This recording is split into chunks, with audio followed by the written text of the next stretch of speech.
can we do to help improve access to care for patients? So patient comes to your hospital, comes to your facility. What do you want to see happen? Thank you, Doug. So what I want to see happen is early identification of these patients. So first things first, we have to risk stratify the patients, see if they're at risk for PE or DVT.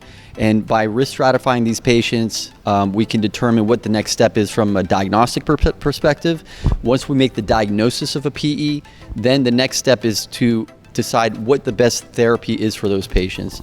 If they're low risk, anticoagulation. If they're higher risk, then we want to start leaning towards doing some advanced therapies that are going to help them not only survive the PE, but also improve their quality of life down the line. Dr. Gallego, so we talked a little bit about PERT teams. So PERT teams are Pulmonary Embolism Response Team. So tell me a little bit about how does the PERT team work? What is it? Why is it important for Florida to have PERT teams? How are they going to impact access to care? Sure. So thank you. So a PERT team is extremely important. First things first, we also want to call it, I believe, a PERT alert, right? So we have STEMI alerts for heart attacks. We have stroke alerts for patients who are having strokes. PE is the third most common cause of cardiovascular death. We need a PE alert as well to mobilize those resources and then activate the PERT team. So that, like you said, Pulmonary Embolism Response Team, what we're doing is getting a multidisciplinary approach. The physician making the diagnosis then is going to be communicating with the physicians who are the interventionalists, the ones who are able to do the advanced therapies and procedures to improve the patient right away as downstream as well, and then get the intensivists involved. These patients are going to the ICU for the most part, so we need to get the ICU intensivists involved with the care of the patient.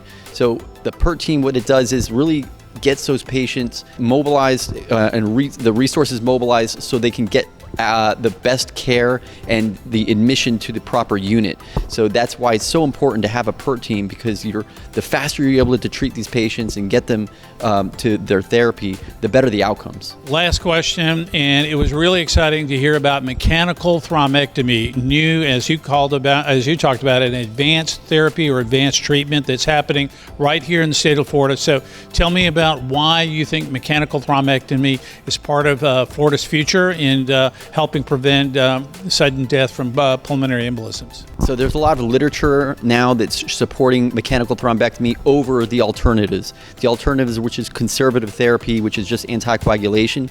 Anticoagulation does not break up the clot. It just prevents new clots from developing. So what we need is a mechanism or a way to remove the clot, because if you don't remove the clot and it remains in the lungs, it causes permanent damage to the lung tissue, permanent damage and remodeling to the heart, to where the patients, even if they survive, they have a decreased quality of life.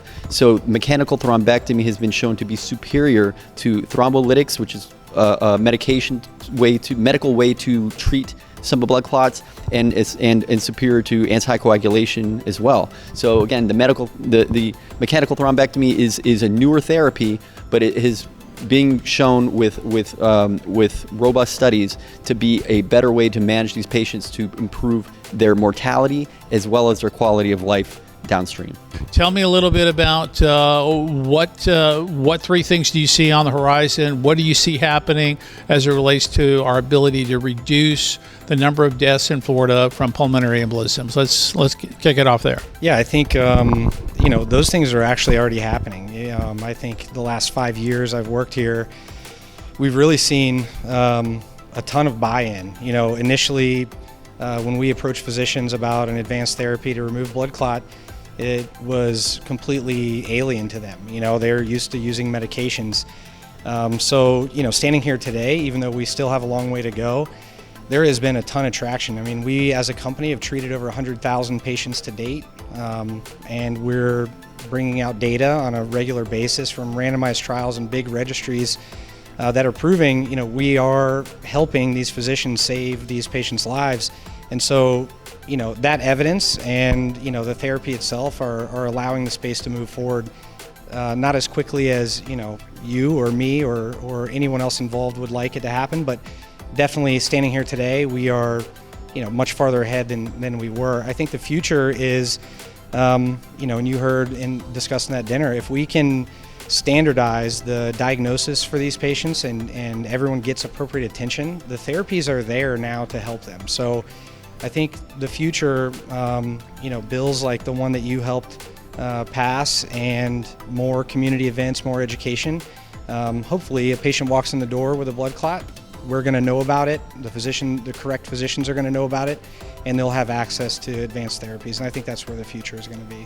Tell me a little bit about what you learned tonight. How was this helpful to you in treating blood clots and pulmonary embolisms? The things that I have learned are that it's so important to get the hospital providers, and even the ancillary staff the education with pulmonary embolism and DVT and blood clots, because it's still something that's not recognized as so important and life-threatening.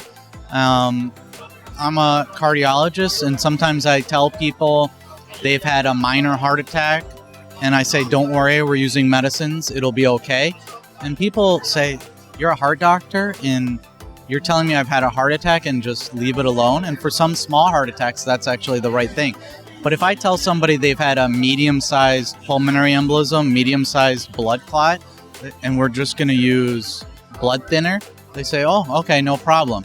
And in this day and age, we're learning, even for those moderate-sized issues, let alone the large pulmonary embolism, it's the right thing to use a catheter and to get that blood clot out. And that urgency is not known to the patients and patients' family, and that urgency is not known to everybody in the hospital. So getting that education out there, I think, is one of the most important things that can be done.